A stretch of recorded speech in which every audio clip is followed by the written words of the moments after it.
আসসালামু আলাইকুম শিক্ষার্থীরা, তোমরা কেমন আছো? আজকে আমরা আলোচনা করব শেয়ার ইস্যু নিয়ে। আজকে আমরা শেয়ার ইস্যু এভাবে আলোচনা করব যাতে তোমাদের শেয়ার ইস্যু তোমাদের কাছে খুব সহজ হয়। তো এই যে হিসাব বিজ্ঞান দ্বিতীয় পত্র চতুর্থ অধ্যায় শেয়ার ইস্যু। এই অধ্যায়ের নাম হলো যৌথ মূলধনী কোম্পানির মূলধন। আমরা সংক্ষেপে শেয়ার ইস্যু নামে এটা ডাকবো। তো আজকে আমরা শেয়ার ইস্যুকে এত সহজভাবে উপস্থাপন করব, এই একটা ক্লাসে তোমরা শেয়ার ইস্যুর বস হয়ে যাবা। শেয়ার ইস্যুর বস এক ক্লাসে একেবারে সহজভাবে সুন্দরভাবে তোমাদের বোঝানো হবে ইনশাল্লাহ। তো প্রথমে হলো, যেহেতু শেয়ার ইস্যু, তো শেয়ার কী জিনিস? মূলত শেয়ার শব্দটা ইউজ করা হয় যৌথ মূলধনী কোম্পানির ক্ষেত্রে। এই শেয়ার হলো যৌথ মূলধনী কোম্পানি শেয়ার ইস্যু করার মাধ্যমে বাজার থেকে, মার্কেট থেকে বা জনগণের থেকে তারা মূলধন সংগ্রহ করে। বুঝে আসছে? তাহলে শেয়ার কি? যৌথ মূলধনী কোম্পানির মোট মূলধনে ক্ষুদ্র ক্ষুদ্র একককে শেয়ার বলে। শেয়ার হলো কি? মোট মূলধনের ক্ষুদ্র ক্ষুদ্র একক। দেখো উদাহরণ, পদ্মা লিমিটেড কোম্পানি, মোট মূলধন 1 লক্ষ টাকা। কত? 1 লক্ষ টাকা। প্রতি শেয়ারের মূল্য 100 টাকা। তাহলে শেয়ারের সংখ্যা কত? তো আমরা জানি শেয়ার মূলধন হলো 1 লাখ, শেয়ারের মূল্য হলো 100 টাকা। তাহলে মোট শেয়ার হলো 1000 শেয়ার। বুঝে আসছে না? তাহলে আবার যদি উল্লেখ থাকে মোট মূলধন হলো 1 লক্ষ টাকা, শেয়ারের সংখ্যা হলো 1000, তাহলে প্রত্যেকটা শেয়ারের দাম কত? 100 টাকা। 100। তাহলে আমাদের অঙ্কের ক্ষেত্রে অবশ্যই বুঝতে হবে যে মোট শেয়ার কত, শেয়ারের সংখ্যা কত, আর মোট মূলধন কত। অঙ্কের ক্ষেত্রে প্রথমে বুঝতে হবে মোট মূলধন কত, শেয়ারের মূল্য কত, আর শেয়ার সংখ্যা কত। আমরা এটা বুঝতে পারলাম এখানে। তারপর দ্বিতীয় হলো ফেস ভ্যালু বা লিখিত মূল্য। এই যে হলো প্রতিটি শেয়ারের মূল্য এই 100 টাকা, এটা হলো ফেস ভ্যালু 100 টাকা। যেরকম টাকাতে আমাদের কি লেখা থাকে 100 টাকা, 10 টাকা, 20 টাকা, তো শেয়ারে ওরকম লেখা থাকে। কত টাকার শেয়ার? 100 টাকার শেয়ার, 10 টাকার শেয়ার, 20 টাকার শেয়ার। যেমন পদ্মা লিমিটেড কোম্পানির ক্ষেত্রে 100 টাকার শেয়ার। তো ফেস ভ্যালু কত বা লিখিত মূল্য কত? 100 টাকা। তো কি হয়, কোম্পানি ইচ্ছা করলে এই শেয়ারকে সমহারে বিক্রি করতে পারে। সমহার মানে কি? যখন ফেস ভ্যালু যে টাকা হয়, কোম্পানি শেয়ার ইস্যুও তত টাকায় করে, সেটা হলো সমহার। সমহার মানে সমান, ফেস ভ্যালু সমান। ফেস ভ্যালু 100 টাকা আছে, এখানে ইস্যু করেছেও 100 টাকায়, তাহলে এটাকে আমরা সমহার বলবো। এরপরে দ্বিতীয় কি? অধিহার। অধিহারের আরেকটা নাম কি? প্রিমিয়াম। প্রিমিয়াম মানে অধিহার। অধিহার মানে অধিক, ফেস ভ্যালুর অধিক। ফেস ভ্যালুর চেয়ে অধিক মূল্যে যদি শেয়ার ইস্যু করা হয়, তাহলে সেটা হবে হলো অধিহার বা প্রিমিয়াম। তাহলে 100 টাকায় শেয়ার ইস্যু করছে, 100 টাকার ফেস ভ্যালু 100 টাকায়, কিন্তু ইস্যু করছে কত? 110 টাকায়। তার মানে কি? 10 টাকা অধিহার। বুঝে আসছে না? অনেক সময় অঙ্কে লেখা থাকে, কি লেখা থাকে? 10% অধিহারে, 20% অধিহারে। তাহলে আমরা হলো 10% অধিহারে। যদি 100 টাকা শেয়ার হয়, তাহলে 10% = 10 টাকা। ঠিক আছে? তাহলে অধিহার কত টাকা? 10 টাকা। এরপরে কি? অবহার। অবহার, অধিহার হলো অধিহারের ঠিক বিপরীত হলো অবহার। অধিহারে কি হয়েছে? বৃদ্ধি পাইছে, ফেস ভ্যালু থেকে বৃদ্ধি পাইছে। অবহার মানে ফেস ভ্যালু থেকে কমে গেছে। ফেস ভ্যালুর চেয়ে কমে যখন কোনো শেয়ার ইস্যু করা হয়, তাকে শেয়ার অবহার বলে বা বাট্টা বলে। যেরকম 100 টাকা শেয়ার ইস্যু করলো কত টাকায়? 90 টাকায়। তাহলে এখানে অবহার কত? 10 টাকা অবহার। তারপরে কি? অঙ্কে বলা থাকলো যে 10% অবহারে, তাহলে আমরা বুঝে যাব হলো 10%, মানে 100 টাকায় 10% মানে 10 টাকা। তাহলে 100 টাকা থেকে 10 টাকা বাদ দিলে হয় 90 টাকা। তো এখানে গুরুত্বপূর্ণ হলো শেয়ার অধিহারের ক্ষেত্রে, শেয়ার অধিহারের কোনো ঊর্ধ্বসীমা নাই। ঊর্ধ্বসীমা নাই মানে শেয়ার অধিহার 10% অধিহারে দিল, 20% অধিহারে দিল, 10 টাকা অধিহারে দিল, 20 টাকা অধিহারে দিল, 30 টাকা অধিহারে দিল, 50 টাকা অধিহারে দিল। এর ঊর্ধ্বসীমা নাই। 10% অধিহার, 20% অধিহার, 30% 50% অধিহার, এমনকি 100% অধিহার হয়। এর কোনো ঊর্ধ্ব সীমা নাই। তারপরে কি অধিহারের ক্ষেত্রে শেয়ার অধিহার সবসময় ক্রেডিট, এটা সবসময় শেয়ার অধিহার কি সবসময় ক্রেডিট। তারপরে কি জাবেদায়, তার মানে শেয়ার অধিহার সবসময় ক্রেডিট, জাবেদাও এটা ক্রেডিট হবে। আবার আর্থিক বিবরণীতেও ক্রেডিট, ক্রেডিট মানে কি দায় পাশে বসবে, বুঝে আসছে না? শেয়ার অধিহার দায় পাশে বসবে। তার শেয়ার অবহার, তাহলে শেয়ার অধিহার আমরা জানি, শেয়ার অবহার হলো শেয়ার অধিহারের ঠিক বিপরীত। এই দুটা পরস্পর বিপরীত। শেয়ার অবহারের ক্ষেত্রে সর্বোচ্চ 10% অবহার, সর্বোচ্চ 10% ডিসকাউন্ট দেওয়া যায়, অবহারে দেওয়া যায়, 10% বাট্টায় দেওয়া যায়, এর বেশি না। এটা আইন অনুযায়ী সিদ্ধ যে 10%-এর বেশি অবহারে দেওয়া যাবে না। অবহার সবসময় ডেবিট হয়, অবহার সবসময় ডেবিট হয়, অবহার সবসময় ডেবিট হয়। যেরকম অবহার সবসময় ডেবিট যাবে, তাই ডেবিট বসবে। আর হলো আর্থিক বিবরণীতে সম্পদ পাশে বসবে। তো এখন প্রশ্ন হতে পারে শেয়ার অবহার, আমার 100 টাকার শেয়ার সেটা কম মূল্যে 10 টাকায় কমে 90 টাকায় বিক্রি করলাম, সেটা আমার সম্পদ হয় কিভাবে? এই জন্য আসলে শেয়ার অবহার হল অলীক সম্পদ, অবাস্তব সম্পদ, বুঝে আসছে না? তো শেয়ার অবহার হলো সবসময় ডেবিট পাশে বসবে, মানে জাবেদায় ডেবিট হবে আর আর্থিক বিবরণীতে সম্পদ পাশে বসতে হবে, দেখাতে হবে, ঠিক আছে? এখন গুরুত্বপূর্ণ বিষয় হলো যে শেয়ার মূলধন। শেয়ার মূলধন হলো 4 প্রকার। শেয়ার মূলধন কয় প্রকার? 4 প্রকার। অনুমোদিত মূলধন, ইস্যুকৃত মূলধন, বিলিখিত মূলধন, আদায়কৃত মূলধন, ঠিক আছে না? 4 প্রকার। ইস্যুকৃত, অনুমোদিত, ইস্যুকৃত, বিলিখিত, আদায়কৃত, এটা মুখস্থ করবা। অনুমোদিত মূলধন কাকে বলে? কোম্পানি যেই মূলধন নিয়ে ব্যবসা শুরু করে, যেরকম পদ্মা লিমিটেড কোম্পানির মূলধন হলো 1 লক্ষ টাকা। এই 1 লক্ষ টাকা মানে কি 1000 শেয়ার 100 টাকা করে। তাহলে এখানে অনুমোদিত মূলধন হলো 1000 শেয়ার গুণন 100, 1 লাখ। অনুমোদিত শেয়ার মূলধন কত? 1 লক্ষ টাকা। শেয়ার কত? 1000, শেয়ারের মূল্য কত? 100 টাকা। তো এই অনুমোদিত মূলধনের ক্ষেত্রে গুরুত্বপূর্ণ হলো এটা স্মারকলিপিতে উল্লেখ থাকবে যে অনুমোদিত মূলধন কত হবে। মানে হলো অনুমোদিত মূলধনের ক্ষেত্রে এটা হলো অথরিটির কাছ থেকে পারমিশন নিতে হবে যে আমার অনুমোদিত মূলধন কত হবে। তাহলে ইস্যুকৃত মূলধন কি? অনুমোদিত মূলধনের যে অংশ কোম্পানি বাজারে ইস্যু করে সেটাই হলো ইস্যুকৃত মূলধন। সবসময় মনে রাখবে এগুলো প্রত্যেকটা আরেকটার সাথে সম্পর্কিত, রিলেটেড। অনুমোদিতের সাথে ইস্যুকৃত রিলেটেড, ইস্যুকৃতের সাথে বিলিকৃত, বিলিকৃতের সাথে আদায়কৃত, বুঝে আসছে না? এগুলো সব সম্পর্কিত। অনুমোদিত মূলধন হিসাবে ইস্যুকৃত হবে। যেরকম অনুমোদিত মূলধন 1000 শেয়ার, 1 লাখ শেয়ার, 1 লাখ টাকা, 1000 শেয়ার, সেই ইস্যুকৃত মূলধন কখনোই 1000-এর উপরে যেতে পারবে না। কারণ তোমাকে সরকার অনুমতি দিছে হলো 1000 শেয়ার, সেখানে তুমি 1000-এর বেশি শেয়ার ইস্যু করতে পারবে। অনুমোদিত ইস্যুকৃত শেয়ার সবসময় অনুমোদিত শেয়ারের কম হবে। তাহলে এখানে কি হয়েছে? অনুমোদিত হয়েছিল 1000 শেয়ার, ইস্যু করেছে কত? 700 শেয়ার। 700 শেয়ার 100 টাকা করে, 7000। তো কোম্পানি কি করলো?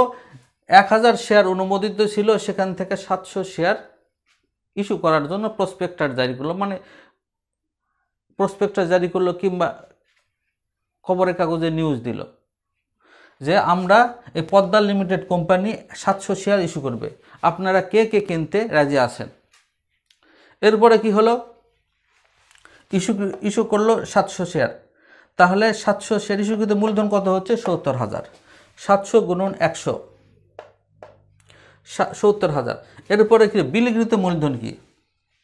আমরা ইস্যু করছি, আমরা এতটুকু বুঝি company issue, Padma limited company issue করছে 70,700 শেয়ার। তো এখন জনগণ সাড়া দিছে, 700 শেয়ার আসবে, জনগণ সাড়া দিছে। সাড়া দেওয়ার ক্ষেত্রে কি হয়েছে? অনেক ক্ষেত্রে এরকম হয় যে 700 শেয়ারের বেশি আবেদন আসে। ধরা যাক এখানে 800 আবেদন আসছে, কত? 800 আবেদন আসছে। তো আমরা ইস্যু করছি কত 700, আসছে কত 800, কিন্তু আমরা কি 800 নিতে পারবো না, কারণ আমাদের ক্ষমতা হলো 700। আমরা আগেই বলে দিছি যে আমরা 700 শেয়ার বিক্রি করব। তো সেই জন্য এই 800 শেয়ার এটা ক্যালকুলেশন হবে না, হবে কত ইস্যুকৃত যেই অ্যামাউন্ট সেই অ্যামাউন্টই হবে 700, মানে তাহলে বিলিখিত মূলধন কত 70,000। এখন আদায়কৃত কি জিনিস? আদায়কৃত হলো যে আমরা আবেদন পেলাম 800 আবেদন পেলাম, কিন্তু বিলিখিত মূলধনের যে অংশ আমরা সংগ্রহ করতে পারি, যে অংশ আমরা নিতে পারি আদায়কৃতভাবে, চূড়ান্তভাবে যেটা আমরা রাখতে পারি, সেটা হলো আদায়কৃত মূলধন। তো আদায়কৃত মূলধন মানে এই 800 যদিও আসছে, কিন্তু আমরা হলো 700 নিতে পারবো, কারণ আমরা আগেই বলে দিছি আমরা হলো 700 শেয়ার ইস্যু করব। তো এখানে আদায়কৃত মূলধন কত 70,000। এই আদায়কৃত মূলধনের ক্ষেত্রে আরেকটা বলা হয়, এর আরেকটা নাম হল পরিশোধিত মূলধন, ঠিক আছে না, পরিশোধিত মূলধন। তো সেই জন্য এই হলো আমরা শিখলাম যে শেয়ার মূলধন 4 প্রকার, এটা আমরা সহজভাবে শিখলাম। তো এটা হলো সাধারণ বিষয় যে শেয়ার ইস্যু। আমরা এখনও মূল অঙ্কে প্রবেশ করিনি, মূল অঙ্কে আমরা প্রবেশ করব। মূল অংশ হলো জাবেদা দিয়ে শুরু হবে, জাবেদা করতে হবে, সামান্য কিছু খতিয়ান থাকলে খতিয়ান করতে হবে, খতিয়ান শুধু একটাই করতে হয় ব্যাংক হিসাবের। আর এরপরে হলো আর্থিক বিবরণী করতে হবে। আর্থিক বিবরণী একেবারে ছোট, এই অঙ্কটা মিললে খুব সোজা, যদি বুঝতে পারো তাহলে একেবারে সহজ অঙ্ক। শেয়ার ইস্যুর জাবেদা। আচ্ছা, এখন আমরা জাবেদা দেখব, শেয়ার ইস্যুর জাবেদা। জাবেদার ক্ষেত্রে প্রথম হলো আমরা সূত্র দেখব। সূত্র কি? ব্যাংকে আবেদন করে 2 বার অবাক হলাম, অধিক মূলধন ব্যাংকে। সূত্রটা কি? ব্যাংকে আবেদন করে 2 বার অবাক হলাম, অধিক মূলধন ব্যাংকে। এই সূত্র অ্যাপ্লাই করে আমরা শেয়ার ইস্যুর সব জাবেদা করব, ঠিক আছে না? তো ব্যাংক মানে ব্যাংক হিসাব, আবেদন মানে শেয়ার আবেদন হিসাব, 2 বার মানে শেয়ার আবেদন হিসাব 2 বার হবে। অবাক মানে শেয়ার অবহার হিসাব, অধিক মানে শেয়ার অধিহার হিসাব, মূলধন শেয়ার মূলধন হিসাব, ব্যাংক মানে ব্যাংক হিসাব। আবার বলতেছি, ব্যাংকে মানে ব্যাংক হিসাব, আবেদন মানে শেয়ার আবেদন হিসাব। এখানে 2 বার আছে, 2 বার মানে হলো শেয়ার আবেদন হিসাব 2 বার হবে। অবাক মানে শেয়ার অবহার হিসাব, অধিক শেয়ার অধিহার হিসাব, মূলধন শেয়ার মূলধন হিসাব, ব্যাংক হিসাব। তাহলে কি হলো? আমরা এখন দেখি ব্যাংক হিসাব। তাহলে শেয়ার ইস্যুর প্রকৃত জাবেদা কি? শেয়ার আবেদনের টাকা ব্যাংকে পাওয়া গেলে জাবেদা হবে ব্যাংক হিসাব ডেবিট, শেয়ার আবেদন হিসাব ক্রেডিট। এটা হবে ক্রেডিট।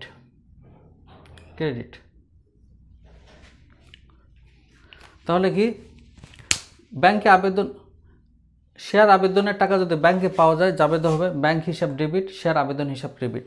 এরপর কি? শেয়ার আবেদনের টাকা মূলধনের স্থানান্তর, যে আমরা শেয়ার আবেদনের টাকা মূলধনের স্থানান্তর, সেক্ষেত্রে জাবেদা হবে কি? শেয়ার আবেদন হিসাব ডেবিট, যদি এটা হলো অবহারে হয় তাহলে শেয়ার অবহার হিসাব, আর যদি অবহারে না হয় শেয়ার অধিহার হিসাব হয় তাহলে শেয়ার অধিহার হিসাব ক্রেডিট। এরপর মূলধন শেয়ার মূলধন হিসাব ক্রেডিট, ব্যাংক হিসাব ক্রেডিট। ব্যাংক হিসাব ক্রেডিট কেন? অতিরিক্ত আবেদনের টাকা ব্যাংকে ফেরত দেওয়া হলো, সেই জন্য ব্যাংক হিসাব ক্রেডিট। তাহলে আমরা সূত্র দেখব। সূত্র কি? ব্যাংক হিসাব। আমরা ব্যাংক হিসাব লিখছি, শেয়ার আবেদন হিসাব 2 বার। এই শেয়ার আবেদন হিসাব প্রথমে এটা এখানে একটা, আবার শেয়ার আবেদন মূলধন স্থানান্তরের ক্ষেত্রে ব্যাংকে জমার ক্ষেত্রে ব্যাংকে পাওয়া গেল, সেক্ষেত্রে শেয়ার আবেদন হিসাব ক্রেডিট করা হয়েছে, আর হলো শেয়ার আবেদন হিসাব ডেবিট করা হয়েছে মূলধনে স্থানান্তরের ক্ষেত্রে। আমরা সূত্রে লিখছি কি? শেয়ার আবেদন ব্যাংকে আবেদন করে 2 বার অবাক হলাম, তাহলে শেয়ার আবেদন 2 বার, এই শেয়ার আবেদন 2 বার। এরপরে কি? শেয়ার অবহার, এই শেয়ার অবহার হিসাব। এরপরে কি? শেয়ার অধিহার, এই শেয়ার অধিহার হিসাব। এরপরে কি? শেয়ার মূলধন হিসাব, শেয়ার মূলধন হিসাব। এরপরে হলো কি? ব্যাংক হিসাব। তাহলে কি হলো? আমরা একটা সূত্র ব্যবহার করে সহজে আমরা শেয়ার আবেদন এবং মূলধনের স্থানান্তরে শেয়ার অধিহার হোক, অবহার হোক, সমাহার হোক, সবার জাবেদা আমরা করে ফেললাম। এখানে যদি সমাহার হয় তাহলে কি হবে? সমাহার হলে এখানে কি হবে? অবহার অধিহার এই দুটাই বাদ যাবে। কী হবে, তখন জাবেদা কী হবে, শেয়ার আবেদন হিসাব ডেবিট, শেয়ার মূলধন হিসাব ক্রেডিট, শুধু এটা জাবেদা, শেয়ার আবেদন হিসাব ডেবিট, শেয়ার মূলধন হিসাব ক্রেডিট। বুঝে আসছে না? এরপরে কি ব্যাংক হিসাব। ব্যাংক হিসাব কখন হবে, যখন অতিরিক্ত আবেদনের টাকা ব্যাংক থেকে চলে যাবে, মানে ফেরত দেওয়া হবে। আমরা হলো উদাহরণ দেখব, উদাহরণ দেখলে এটা আরও সহজ হবে। এরপরে কি সকল প্রকার খরচের জাবেদা। সকল প্রকার খরচের জাবেদা অঙ্কের শেষের দিকে থাকে, যে অবলাগে কমিশনে দেওয়া হলো, ব্যাংক চার্জ দেওয়া হলো, তারপরে হলো কি আইনি খরচ হলো, প্রাথমিক খরচাবলী ইত্যাদি খরচ থাকে। তাহলে যে খরচ থাকবে সেই খরচ হিসাব ডেবিট হবে। আর যেহেতু এটা ব্যাংক থেকে টাকা চলে যাচ্ছে, সবসময় মনে রাখবে এখানে শেয়ার ইস্যুতে কোনো নগদান হিসাব নেই, নগদে কোনো লেনদেন হয় না। আবার বলতেছি, শেয়ার ইস্যুতে নগদে কোনো লেনদেন হয় না। কারণ কি, এটা হলো কোম্পানিতে কখনো সব কিছু লেনদেন ব্যাংকে হতে হবে, মানে শেয়ারের যাবতীয় লেনদেন ব্যাংকে হতে হবে, এটা বাধ্যতামূলক। সেই জন্য কি ব্যাংক হিসাব, শেয়ার ইস্যুতে সবসময় ব্যাংক হিসাব, কোনো নগদান হিসাব নেই। তাহলে অবলেখা কমিশন এটাও দিতে হবে, ব্যাংকে দিতে হবে। তাহলে ব্যাংক থেকে টাকা চলে গেল, সেজন্য ব্যাংকে ক্রেডিট। এরপরে কি স্থায়ী সম্পত্র ক্রয়ের জাবেদা, শেষের দিকে থাকে, শেয়ার ইস্যুর মাধ্যমে জাবেদা ক্রয় করা হলো, কিংবা ব্যাংকে টাকার মাধ্যমে স্থায়ী সম্পদ কিনা হলো, মেশিন কিনা হলো, ভূমি কিনা হলো, দালান কোঠা কিনা হলো। তাহলে এখানে জাবেদা হলো কি, জাবেদা দুই মাধ্যমে। যদি ব্যাংকের মাধ্যমে যদি দালান কোঠা কিনা হয় সেটার জন্য একটা, আর একটা যদি শেয়ারের মাধ্যমে কিনা হয়। ব্যাংকের মাধ্যমে যদি কিনা হয় তাহলে ব্যাংকের মাধ্যমে কিনা হলো দালান কোঠা হিসাব ডেবিট। তারপরে কি ব্যাংকের মাধ্যমে ব্যাংকের টাকা চলে গেল, সেই জন্য ব্যাংক হিসাব ক্রেডিট। আবার যদি শেয়ার ইস্যুর মাধ্যমে যদি কিনা হয়, শেয়ার মাধ্যমে কিনা হয়, তাহলে কি হবে, দালান কোঠা হিসাব ডেবিট। এখানেও যেরকম দালান কোঠা ডেবিট হয়েছে, এখানেও দালান কোঠা ডেবিট হবে, কিন্তু ক্রেডিট হবে কি, শেয়ার মূলধন হিসাব ক্রেডিট হবে। ঠিক আছে না? তো সেই জন্য একেবারে সহজ। এখন আমরা প্র্যাকটিক্যালে যাব, উদাহরণে যাব। এই সূত্র আমরা ইউজ করে এই জাবেদা করব আমরা। এই যে সূত্র কি, ব্যাংকে আবেদন করে 2 বার অবাক হলাম অধিক মূলধন ব্যাংকে, এটা আমরা এখন অ্যাপ্লাই করব। পদ্মা লিমিটেড কোম্পানি প্রতিটি 10 টাকা মূল্যের 4 লক্ষ শেয়ার। তো প্রতিটি শেয়ারের দাম হলো 10 টাকা। প্রতিটি শেয়ারের দাম 10 টাকা, আর হলো 4 লাখ শেয়ার। তাহলে অনুমোদিত মূলধন কত? অনুমোদিত মূলধন হলো 40 লাখ। অনুমোদিত মূলধন হলো 40 লাখ। কোম্পানি 3,20,000 শেয়ার 10% অধিহার ধরে 11 টাকা ধরে, মানে 10% অধিহার হলে 10 টাকা, 10% অধিহার মানে হয় 11 টাকা, ইস্যু করে। 3,50,000 শেয়ার আবেদনের টাকা ব্যাংকে আসে। তাহলে ইস্যু করলে কত, 3,20,000, আর হলো কি শেয়ার আবেদনের টাকা পাওয়া গেল হলো 3,50,000। তাহলে ইস্যুকৃত সব শেয়ার বিলি করে, অতিরিক্ত আবেদনের টাকা ফেরত দেওয়া হয়, 80,000 টাকা ব্যাংক চার্জ প্রদান। তাহলে কি করা লাগবে, পদ্মা লিমিটেডের প্রয়োজনীয় জাবেদা দাখিলা করো। ঠিক আছে না? তাহলে এখানে পদ্মা লিমিটেড কোম্পানির জাবেদা দাখিলা, প্রথমে হলো কি, আমরা জানি সূত্র কি, ব্যাংকে আবেদন করে 2 বার অবাক হলাম অধিক মূলধন ব্যাংকে, এটা আমরা বসা দিলাম। সূত্র কি বসা দিলাম, আমরা যদি কিছু নাও বুঝি শুধু সূত্রটা বসালাম। কি বসালাম, প্রথমে হবে কি ব্যাংক হিসাব। তারপরে হবে কি শেয়ার আবেদন হিসাব 2 বার, শেয়ার আবেদন হিসাব 2 বার। এরপর কি শেয়ার অবহার হিসাব, যেহেতু এখানে শেয়ার অধিহার আছে সুতরাং অবহার আর আসবে না। এখানে যদি শেয়ার অবহার থাকতো তাহলে শেয়ার অবহার নিতাম, তখন শেয়ার অধিহার বাদ যেত। বুঝে আসছে না? যদি এখানে শেয়ার অধিহার আসে তার মানে শেয়ার অবহারের আমরা নেব না। যদি এখানে শেয়ার অবহার থাকতো তাহলে অবহার নিতাম, অধিহার বাদ যেত। যেহেতু এখানে অধিহার আছে, এই শেয়ার অধিহার হিসাব, এই যে শেয়ার অধিহার হিসাব। তারপরে হলো শেয়ার মূলধন হিসাব। এরপরে কি ব্যাংক হিসাব, এই ব্যাংক হিসাব, ব্যাস অঙ্ক হয়ে গেল। তো সেই জন্য এখন আমরা হলো এটা সূত্র অনুযায়ী, কিন্তু আমরা তাও প্রকৃত বুঝবো। প্রথম হলো কি শেয়ার আবেদন, এখানে আবেদন কতটুকু আবেদন করেছে, 3,50,000 শেয়ারের জন্য আবেদন করছে। তাহলে আমাদের 3,50,000 ধরতে হবে। কত টাকা করে, অধিহার সহ 11 টাকা করে। তাহলে ব্যাংকে আমরা টাকা কত পেলাম, ব্যাংকে টাকা পেলাম 3,50,000 শেয়ার, প্রত্যেকটা শেয়ার অধিহার সহকারে 11 টাকা। এটা গুণ করলে হয় 38,50,000 টাকা। তাহলে আবার কি ব্যাংক হিসাব ডেবিট, শেয়ার আবেদন হিসাব ক্রেডিট হলো সমপরিমাণ ক্রেডিট। আমরা জানি ডেবিট যেটা হবে সেটাই ক্রেডিট হবে। এরপরে আমরা কি করব, শেয়ার আবেদনের টাকা ব্যাংকে পাওয়া গেল, এটা জাবেদা। এরপরে কি, শেয়ার আবেদনের টাকা মূলধনে স্থানান্তর, তার জাবেদা কি হবে, শেয়ার আবেদন হিসাব, যেটা 38,50,000, 38,50,000। সবসময় মনে রাখবা, শেয়ার আবেদনের হিসাবে যেটা লেখছো মূলধন স্থানান্তরের ক্ষেত্রে শেয়ার আবেদনের অ্যামাউন্টটা ওটাই বসাতে হবে, ওটাই বসবে। যেটা আবেদন হিসাবে লিখছো ওটাই হলো শেয়ার আবেদন, এখানে মূলধন স্থানান্তরের ক্ষেত্রে ওই অ্যামাউন্টটাই হবে, এটা সবসময় মনে রাখবা। তারপরে কি মনে রাখবা, শেয়ার অধিহার সবসময় ক্রেডিটে যাবে, শেয়ার অধিহার সবসময় ক্রেডিট। তারপরে কি গুরুত্বপূর্ণ, শেয়ার মূলধন সবসময় ক্রেডিট, শেয়ার অধিহার সবসময় ক্রেডিট, শেয়ার মূলধন সবসময় ক্রেডিট। আমরা কিছুক্ষণ আগেই পড়ছি যে শেয়ার অধিহার সবসময় ক্রেডিট, শেয়ার মূলধন সবসময় ক্রেডিট। এরপরে কি হয়েছে, যেহেতু আবেদনের অতিরিক্ত আবেদনের টাকা আমরা ফেরত দিছি, আবেদনের টাকা যখন ব্যাংকে পাইছি তখন ব্যাংক হিসাব আমরা ক্রেডিট করছি। এবার হলো যেহেতু ফেরত দিতে হবে, তার মানে যখন ব্যাংকের টাকা বেড়ে গেছে তখন আমরা ডেবিট করছি। আবার এখন যেহেতু ব্যাংকের টাকা ফেরত দেওয়া লাগবে, আর অতিরিক্ত আবেদনের টাকা ফেরত দিতে হবে, তার মানে ব্যাংকের থেকে টাকা চলে যাবে, সেই জন্য ব্যাংক হিসাব ক্রেডিট। ঠিক আছে না?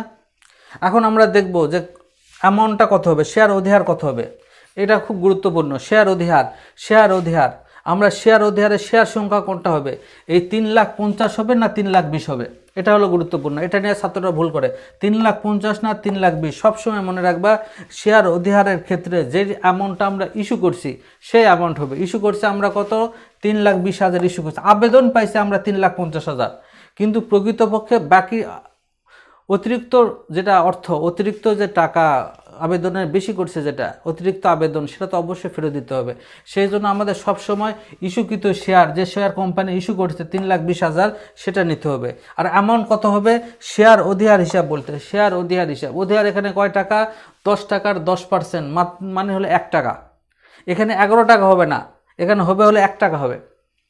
কেন, শেয়ার অধিহার টোটাল কত টাকা, কত শেয়ার গুণন কত টাকা, শেয়ার অধিহার হলো 1 টাকা, সেজন্য 1 গুণন 3,20,000। এরপর কি, শেয়ার মূলধন, শেয়ার মূলধনের ক্ষেত্রে গুরুত্বপূর্ণ কথা, এটা সবসময় মনে রাখবা, সেটা কি, শেয়ার মূলধনের ক্ষেত্রে অধিহার অবহার দুটাই কখনো হিসাবে আসবে না। অধিহারও আসবে না 10 টাকা, হ্যাঁ, অবহারও আসবে না। আসবে কত টাকা, শেয়ারের যে ফেস ভ্যালু আছে 10 টাকা, প্রতিটি 10 টাকা মূল্যের শেয়ার, এই 10 টাকা হিসাবে আসবে। আর শেয়ারের সংখ্যা কত হবে, শেয়ারের সংখ্যা সবসময় হবে ইস্যুকৃত শেয়ার আসবে। এখানে যে অতিরিক্ত আবেদন সহকারে যে 3,50,000 আসছে, যে এটা ক্যালকুলেশনে আসবে না, আসলে অঙ্ক ভুল হয়ে যাবে। তো আসবে কি, যত শেয়ার ইস্যু করছে, তাহলে ইস্যু করছে কত, শেয়ার মূলধনে হলো 10 টাকা করে শেয়ার, আর 3,20,000 শেয়ার ইস্যু করছে।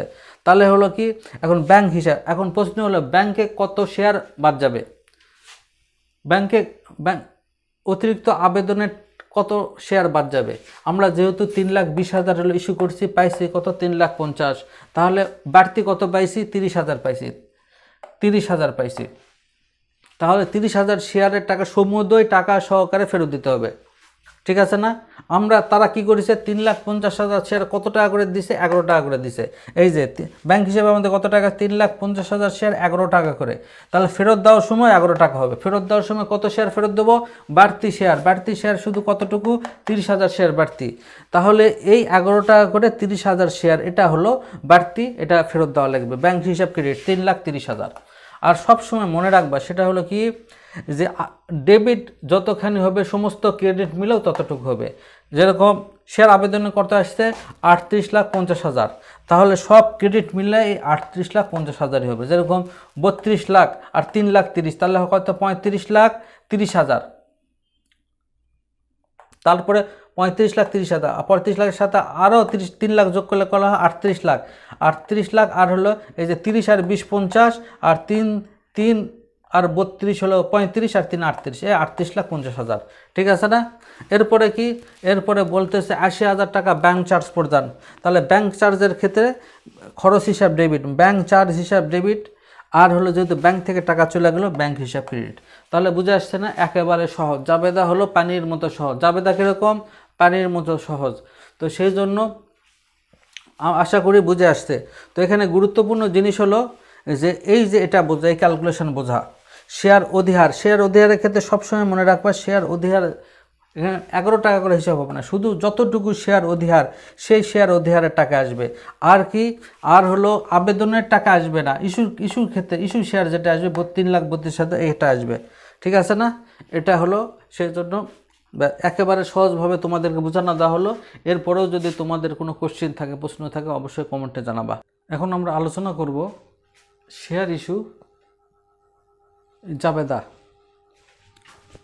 জাবেদার ক্ষেত্রে কি, পদ্মা লিমিটেড কোম্পানি প্রত্যেকটা শেয়ার 10 টাকা মূল্যের 4 লাখ শেয়ার, অনুমোদিত মূলধন কত? 40 লাখ। কোম্পানিটি 3,20,000 শেয়ার 10 টাকা অবহার ধরে, 10% অবহার ধরে, মানে 9 টাকা ধরে ইস্যু করে। 3,50,000 শেয়ার আবেদনের টাকা ব্যাংকে আসে, ইস্যুকৃত সব শেয়ার বিলি করে। অতিরিক্ত আবেদনের টাকা ফেরত দেওয়া হলো 80,000 টাকা ব্যাংক চার্জ প্রদান। তাহলে জাবেদা দেখিলা। এর আগে আমরা করছি কি 10% অধিহার ধরে, এইবার আমরা ওই একই অঙ্ক আমরা করব কি 10% অবহার ধরে। ঠিক আছে না? তাহলে কি হবে, ব্যাংকের টাকা পেলাম। কত টাকা পাবো? এই 3,50,000 শেয়ারের আমরা টাকা পাবো কত টাকা করে? 9 টাকা করে, কারণ 10% অবহারে। তাহলে ব্যাংক হিসাবে কতটা? 3,50,000 গুণন 9, 31,50,000 টাকা। শেয়ার আবেদন হিসাব কত? 31,50,000। তারপর আমরা কি জানি, সূত্র জানি কি, এই সূত্র আমরা সূত্র হিসাবে বসে ফেলবো। সূত্রে যেহেতু এইবার কি হয়েছে, এইবার হলো শেয়ার অধিহার নাই, শেয়ার অবহার আছে। সূত্রের ক্ষেত্রে কি, এই যে অবাক হলাম শেয়ার অবহার হিসাব, সেই হিসাবে এই শেয়ার অবহার হিসাব। তো এখন কথা হলো শেয়ার অবহারে কত টাকা করে অবহার? 1 টাকা করে অবহার, 9 টাকা, 10 টাকা দাম, 10%, 10 টাকা 10% হয় 1 টাকা। তাহলে কত শেয়ার হবে? সবসময় আমরা জানি শেয়ার হবে ইস্যুকৃত শেয়ার, আবেদন করেছে সেটা হবে না, আমাদের হবে কত? ইস্যুকৃত শেয়ার। ইস্যুকৃত শেয়ার কত? 3,20,000। তাহলে কত হবে? 3,20,000। শেয়ার অবহার কত টাকা? 3,20,000 টাকা। শেয়ার মূলধন কত টাকা হবে? আমরা শেয়ার মূলধনের ক্ষেত্রে সবসময় জানি, আমরা শেয়ার মূলধনে কখনো অধিহারও হয় না, অবহার হয় না। শেয়ার মূলধনের ক্ষেত্রে সবসময় যে শেয়ার যে মূল টাকা ফেস ভ্যালু সেই 10 টাকা হিসেবে ধরতে হয়। আর অ্যামাউন্ট কত হয়? অ্যামাউন্ট হলো ইস্যুকৃত শেয়ার। ইস্যুকৃত শেয়ার কত? 3,20,000। তাহলে শেয়ার মূলধনের ক্ষেত্রে সবসময় ইস্যুকৃত শেয়ার হয়। শেয়ার মূলধন 10 টাকা করে 3,20,000। তাহলে কত হলো? শেয়ার মূলধন হলো 32 লাখ টাকা। এরপরে কি, এরপরে হলো ব্যাংক হিসাব। ব্যাংক হিসাব কেন? অতিরিক্ত আবেদনের টাকা ফেরত দেওয়া হয়েছে। আমরা জানি এই যে হলো শেয়ার মূলধন হিসাব, ব্যাংক হিসাব। সূত্র অনুযায়ী আমরা শেয়ার মূলধন লিখেছি, ব্যাংক হিসাবও লিখে ফেললাম। তো ব্যাংক হিসাবের ক্ষেত্রে কয় টাকা? যেহেতু অধিহার হিসাবে ধরা হয়েছে, পাইসিও 9 টাকা করে, ফেরত দিব কত টাকা করে? 9 টাকা করে। কত শেয়ার ফেরত দেব? 30,000 শেয়ার ফেরত দেব। কারণ কি, 3,50,000 আবেদন করেছে, আমরা হলো ইস্যু করেছি কত? ইস্যু করবো কত? 3,20,000। তার মানে 30,000 শেয়ার আবেদনের টাকা ফেরত দেব। তাহলে 9 টাকা করে 30,000, তাহলে হবে 2,70,000।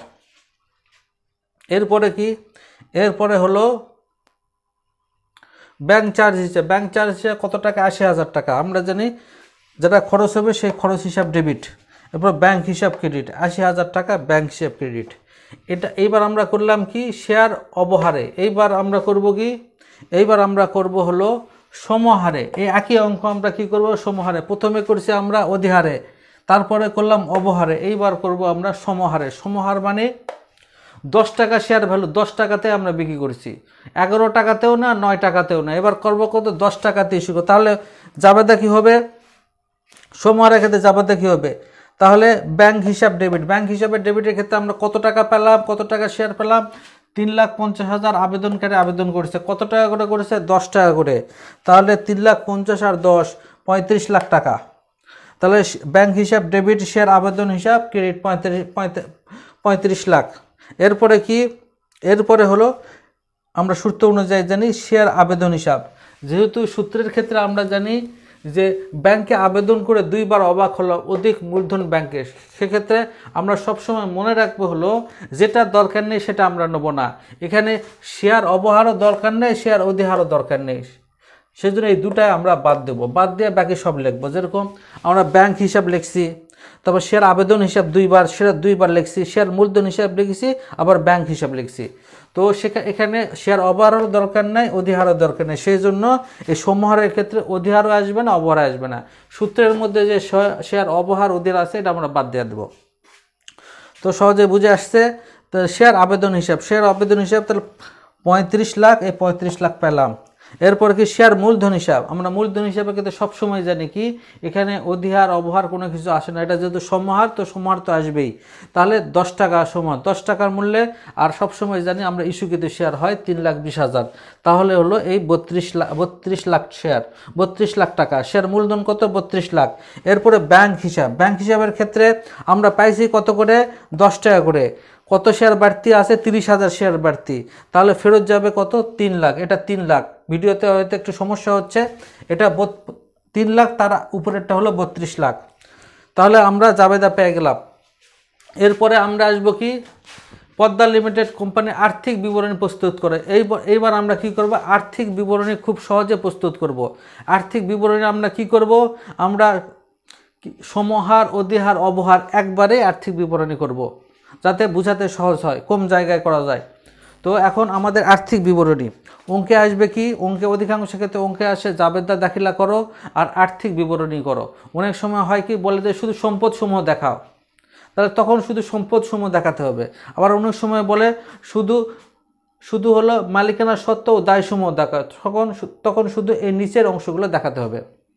অঙ্কে যেভাবে আসবে সেভাবে দিতে হবে। তো সাধারণভাবে আর্থিক বিবরণী যদি বলে তাহলে পুরা বিবরণী দিতে হবে কি? সেখানে হলো সম্পদসমূহ দিতে হবে, আবার হলো মালিকানা সত্ত্ব ও দায়সমূহ দেখাতে হবে, মানে পুরোটাই দেখাতে হবে। তো এখানে কি হয়েছে? আমরা হলো এই জাবেদা থেকে আমরা হলো এই আর্থিক বিবরণী প্রস্তুত করব, ঠিক আছে না? তো যেহেতু আগের তোমাদের ভিডিওতে আগেই দেওয়া আছে শেয়ার অধিহার, আমার কাছে যেহেতু মুছে ফেলছি, শেয়ার অধিহারের জাবেদাগুলো আমি এখানে সংক্ষিপ্তভাবে লিখছি, ঠিক আছে না? যাতে আমার হলো এই আর্থিক বিবরণী প্রস্তুত করতে সুবিধা হয়। এখানে আমি কি করেছি? বিবরণী, সমহারের টাকা, অধিহারের টাকা, অবহারের টাকা, এই তিনটা সবসময় মনে রাখবে। এখানে আমি তোমাদের বোঝানোর জন্য এই তিনটে একসাথে করছি। অঙ্কতে যে কোনো একটা আসবে, হয় সমহারে আসবে, না হয় অধিহারে আসবে, না হয় অবহারে আসবে। অধিকাংশ ক্ষেত্রে কি হয়? অধিহার আর অবহার এই দুটা বেশি আছে। তো সেই জন্য তোমাদের ক্ষেত্রে এরকম তিনটা ছক করতে হবে না। তোমাদের ক্ষেত্রে হলো শুধু যেটা আসবে, অধিহার যদি আসে শুধু এর জিনিসগুলো লিখতে হবে, আবার যদি শুধু অবহারে আসে শুধু অবহারের জিনিস লিখতে হবে, বাকি দুটা লিখতে হবে না। সমহারও লিখতে হবে না, অধিহারও লিখতে হবে না। আমি শুধু অঙ্ক একবারে যাতে তোমাদের সমহার, অধিহার, অবহার এটা যদি অঙ্কে আসে তাহলে আর্থিক বিবরণীতে কী হবে সেটা বোঝানোর জন্য আমি সহজভাবে এটা করছি। আবার বলতেছি, পরীক্ষাতে যদি শুধু সমহার, অধিহার আসে শুধু অধিহার হবে, বাকি দুটা করার দরকার নেই। আবার যদি অবহারে আসে শুধু অবহার করতে হবে, বাকি দুটা করার দরকার নেই। আবার সমহারে যদি আসে বাকি দুটা করার দরকার নেই। ব্যাস, এবার হলো আমরা অঙ্কে আসি। প্রথম হলো কি? বিবরণীর ক্ষেত্রে সম্পদসমূহ।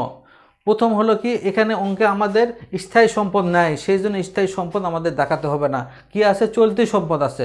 শুধু সবসময় মনে রাখবা এখানে শুধু চলতি সম্পদ একটা হবে, একটা কি? ব্যাংক হিসাব হবে। এছাড়া কখনো নগদান হিসাব এখানে আসবে না, কারণ শেয়ার ইস্যু সবসময় ব্যাংকের মাধ্যমে টাকা লেনদেন হয়, কখনো নগদ বা ক্যাশে কখনো লেনদেন হয় না। সুতরাং ব্যাংক হিসাব শুধু চলতি হিসাব, ব্যাংক হিসাব আসবে। এখন ব্যাংক হিসাবের ক্ষেত্রে আমরা কি করব? আমরা হলো এখানে জাবেদাতে দেখব যে ব্যাংক হিসাব কোন কোন জাবেদায় ব্যাংক হিসাব আছে, আর ডেবিট ক্রেডিট হলে এগুলো আমরা বাদ দেব। তাহলে প্রথম হলো কি? সমহারের ক্ষেত্রে কি আছে? প্রথমে ব্যাংক হিসাব আছে কত? 35 লাখ টাকা। এরপরে ব্যাংক হিসাব আছে কত? 3 লক্ষ টাকা ক্রেডিট মাইনাস। তাহলে 35 লক্ষ টাকা থেকে এই যে সমহারে 35 লক্ষ টাকা থেকে 3 লাখ টাকা, এই 3 লাখ টাকা কোথায় গেছে? এটা হলো অতিরিক্ত আবেদনের টাকা, এই 3 লাখ টাকা ফেরত দিছে। এরপরে 80,000 টাকা কি?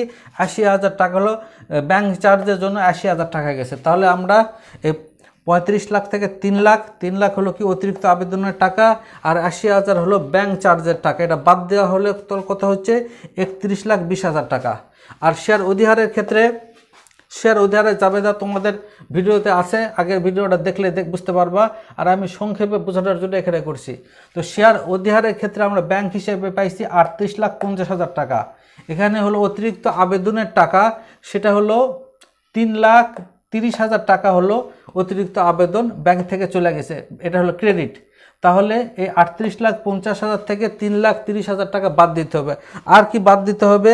এই ব্যাংক চার্জ 80,000 বাদ দিতে হবে। তাহলে কি হলো? অধিহারের টাকা 38,50,000, 38,50,000, 38,50,000, 3,30,000 টাকা হলো অতিরিক্ত আবেদনের টাকা, আর হলো 80,000 টাকা। 80,000 টাকা কিসের টাকা? 80,000 টাকা হলো ব্যাংক চার্জের টাকা, সেটা ফেরত গেছে। তাহলে 38,50,000 থেকে 3,30,000 বাদ যাবে আর 80,000 বাদ যাবে। কেন বাদ যাবে? ব্যাংক হিসাব হচ্ছে ডেবিট আর বাকি দুটা ক্রেডিট আছে। আমরা জানি ব্যাংক হিসাব যেটা ডেবিট হবে, ডেবিট থেকে ক্রেডিট যেগুলো অ্যামাউন্ট সেগুলো সবসময় বাদ যাবে। বুঝে আসছে না? তো সেই জন্য এগুলো বাদ দিলাম, বাদ দিয়ে কত পেলাম? 34,40,000। এরপরে অবহারের ক্ষেত্রে, অবহারের ক্ষেত্রে আমরা জাবেদা করছি। এখানে অবহারের ক্ষেত্রে জাবেদা ব্যাংক হিসাবে আমরা আবেদনের টাকা পাইছি হলো 31,50,000। তো সেখান থেকে আবার কি অতিরিক্ত আবেদনের টাকা ফেরত দিছি 2,70,000, আবার ব্যাংক চার্জ দিছি হলো 80,000। বুঝে আসছে না? তো সেই জন্য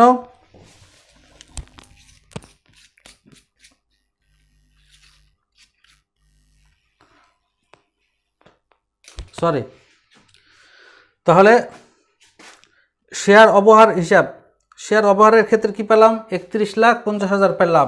এরপরে অতিরিক্ত আবেদনের টাকা 2,70,000 ফেরত দিলাম, আবার হলো ব্যাংক চার্জ হিসাবে 80,000 দিলাম। তার মানে আমরা যেগুলো ডেবিট পাইছি, ডেবিট থেকে সব ক্রেডিটের ব্যাংক হিসাবে যেটা সে বাদ দিতে হবে।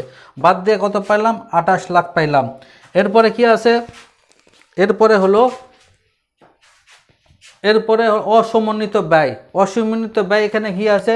অসমন্বিত ব্যয় এখানে শুধু একটা আছে, সেটা হলো কি? অসমন্বিত ব্যয় হলো দুটো আছে, একটা হলো ব্যাংক চার্জ আর হলো এই ব্যাংক চার্জ 80,000। সবার ক্ষেত্রে, সমহারের ক্ষেত্রে হবে, অধিহারের ক্ষেত্রে হবে, অবহারের ক্ষেত্রে ব্যাংক চার্জ হবে 80,000 টাকা করে। কিন্তু শেয়ার অবহার যেটা আছে অসমন্বিত ব্যয়ের মধ্যে শেয়ার আমরা জানি শেয়ার অবহার সবসময় ডেবিট, ডেবিট মানে সম্পদ পাশে বসে। তাহলে শেয়ার অবহারের ক্ষেত্রে সমহারের মধ্যে বসবে না, শুধু এই শেয়ার অবহারের মধ্যে আসবে। শেয়ার অবহার কত টাকা? এই শেয়ার অবহার হলো, এই যে এখানে শেয়ার অবহার আছে, এই যে শেয়ার অবহার হিসাব কত? 3,20,000। এই অ্যামাউন্টটা হলো শুধু এখানে বসে যাবে। শেয়ার অবহার এই 3,20,000, 3,20,000 কার ঘরে পড়বে? শুধু হলো অবহারের মধ্যে আসবে। তাহলে আমাদের মোট সম্পদ সমূহ আমরা পেয়ে গেলাম। তাহলে কত? 2,80,000 আর 3,20,000 সব মিলে হলো মোট সম্পদ কত? শেয়ার অবহারের ক্ষেত্রে 32 লাখ, আর হলো শেয়ার অধিহারের ক্ষেত্রে এই তিনটে, এখানে শুধু দুটো আছে 34 লাখ, কারণ এর মধ্যে শেয়ার অবহার আসবে না, কারণ এটা অধিহারের মধ্যে অবহার কখনো আসবে না। তাহলে কি হলো? 35,20,000। এরপরে কি? এরপরে সমহারের ক্ষেত্রে 31,20,000 আর হলো ব্যাংক চার্জ 80,000, 32 লাখ। আমরা তাহলে মোট সম্পদ পেয়ে গেলাম। এরপরে হলো কি? শেয়ার মালিকানা সত্ত্ব ও দায়সমূহ। এবার দ্বিতীয় ধাপ, এটা আর্থিক বিবরণীর শেষ ধাপ। এটা কি? শেয়ার মালিকানা সত্ত্ব ও দায়সমূহ। তো এখন কত? শেয়ার মূলধন। শেয়ার মূলধন প্রথম মধ্যে হলো অনুমোদিত মূলধন। অনুমোদিত মূলধন কি? অনুমোদিত অঙ্কের প্রথমে বলা থাকে অনুমোদিত মূলধন কি লেখা আছে? প্রতিটি 10 টাকা মূল্যের 4 লাখ শেয়ারে বিভক্ত 40 লাখ টাকা অনুমোদিত মূলধন, একেবারে স্পষ্টভাবে বলা আছে। সেই জন্য আমরা কি করলাম? অনুমোদিত মূলধন প্রতিটি 10 টাকার 4 লাখ শেয়ার, তাহলে কত অনুমোদিত মূলধন? কত? 40 লাখ। সবার ক্ষেত্রে অনুমোদিত মূলধন হবে কত? 40 লাখ। এরপরে কি? ইস্যুকৃত, বিলকিত, আদায়কৃত মূলধন। তো কি করলো হলো 3,20,000 ইস্যু করলো, আর হলো এটাই হলো 3,20,000ই হলো শেয়ার আদায় হলো। তাহলে এটা কি হবে? প্রতিটি শেয়ার 10 টাকা করে 3,20,000 শেয়ার। তাহলে কত হলো? ইস্যুকৃত, বিলকিত, আদায়কৃত হলো কত? 32 লাখ। 3,20,000 10 টাকা করে। সবসময় এটা কিন্তু সবার মধ্যে হবে, কারণ আমরা জানি কি? আমরা জানি হলো শেয়ার মূলধনের ক্ষেত্রে অধিহার, অবহার এগুলো কিছু ক্যালকুলেশন আসে না, 10 টাকা করে হবে। আর শেয়ার হবে কত? ইস্যুকৃত যে শেয়ার, সেটা অবশ্যই কখনো হলো আবেদনে যতটুকু সাড়া পাওয়া গেছে 3,50,000, এটা কখনোই হবে না, সবসময় হবে 3,20,000, মানে যেটা হলো ইস্যু করার জন্য ধার্য করা হয়েছে। কারণ কি? 3 লাখ যে আবেদনের টাকা, আবেদনে যে শেয়ার পাওয়া গেছে, এটা তো অবশ্যই কিছুক্ষণ পরেই তো ফেরত দেওয়া হয়েছে, তো সেই জন্য ওটা কখনোই আসবে না। তো সেই জন্য 3,20,000, তাহলে 32 লাখ, 32, তিনটারই 32 লাখ। এরপরে কি সঞ্চিত উদ্বৃত্ত। সঞ্চিত উদ্বৃত্তর মধ্যে কি আসে, শুধু এই অঙ্কের ক্ষেত্রে শুধু শেয়ার অধিহার আসবে। শেয়ার অধিহারটা কোথায় বসবে, শুধু শেয়ার অধিহারের ঘরে, যেটা শেয়ার অধিহার যে অঙ্কে আছে সেই কলামে বসবে। তো শেয়ার অধিহার কত টাকা আমরা জানি, হলো শেয়ার অধিহার করা হয়েছে। শেয়ার অধিহার হলো 10%, 10 টাকা 10% মানে 1 টাকা, আর হলো 3,20,000 শেয়ার, তার মানে শেয়ার অধিহার হলো 3,20,000 শেয়ার অধিহার। এই 3,20,000 শেয়ার অধিহার। এরপরে আমরা মোট দায়সমূহ দেখব। মোট দায়সমূহের মধ্যে সমহারের ক্ষেত্রে শুধু হলো 32 লাখ, 32 লাখ হয়ে গেছে। আবার সম্পদের দিকেও আমরা 32 লাখ পাইছি, তার মানে সমহার আমাদের উদ্বৃত্তপত্র মিলা গেছে, তার মানে এটা ওকে। এরপরে কি অধিহারের ক্ষেত্রে, অধিহারের ক্ষেত্রে কি হয়েছে, অধিহারের ক্ষেত্রে আমরা পাইছি 35,20,000। তো এখানে আমরা হলো ইস্যুকৃত, বিলিকৃত, আদায়কৃত মূলধন পাইছি 32 লাখ, আর শেয়ার অধিহার পাইছি 3,20,000, তার মানে হয়েছে 35,20,000। তার মানে এটাও হলো সম্পদ এবং দায় মিলা গেছে। আমরা জানি কি, আমরা অ্যাকাউন্টিং থিওরি অনুযায়ী জানি asset is equal to liability plus owners equity, মানে সম্পদের সাথে এই দায় ও মালিকানা সত্ত্ব দায়সমূহ মিলা যাবে। তাহলে অ্যাসেট হলো কত, 35,20,000, লিয়েবিলিটি এবং অনার্স সিকিউরিটি, দায় এবং মালিকানা সত্ত্ব মিলাও কত হলো 35,20,000। সুতরাং এটাও হয়ে গেছে।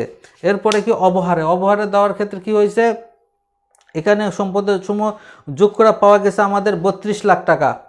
আবার হলো আমাদের হলো দায়সমূহতে পাওয়া গেছে কি, ইস্যুকৃত, বিলিকৃত, আদায়কৃততে আমরা পাইছি হলো 32 লাখ। সুতরাং এটাও মিলা গেছে, তাহলে আমাদের অঙ্ক হয়ে গেছে। তো সেই জন্য আবার বলতেছি, এটা শুধু তোমাদের সমহার, অধিহার, অবহার একসাথে দেখানোর জন্য আমি পরস্পর 3টে ভাবে দেখাইছি, যাতে সহজে এক ক্লাসে বোঝানো যায়। এক ক্লাসে সমহার, অধিহার, অবহার এক ক্লাসে যেন বোঝা যায়, সেই জন্য এভাবে লিখছি পাশাপাশি। পরীক্ষাতে যে কোনো একটা আসবে, শুধু তোমাদের এই 1 কলামের উত্তর দিতে হবে, 3 কলামের উত্তর দিতে হবে না। পরীক্ষাতে অধিহার থাকলে অধিহার লিখবা, অবহার থাকলে অবহার লিখবা, সমহার থাকলে সমহার লিখবা। একেবারে সহজ, একেবারে সহজ অঙ্ক, শুধু একটু বুঝতে হবে। আর যদি কোথাও জায়গা এরপরেও বুঝতে সমস্যা হয়, অবশ্যই আমাকে কমেন্টে জানাবা। আমি অবশ্যই ইনশাল্লাহ চেষ্টা করব তোমাদের এই উত্তর, তোমার যে ডাউট আছে, যে সমস্যা আছে, এটা দূর করার জন্য। তো আজকে এই পর্যন্তই। আল্লাহ হাফেজ।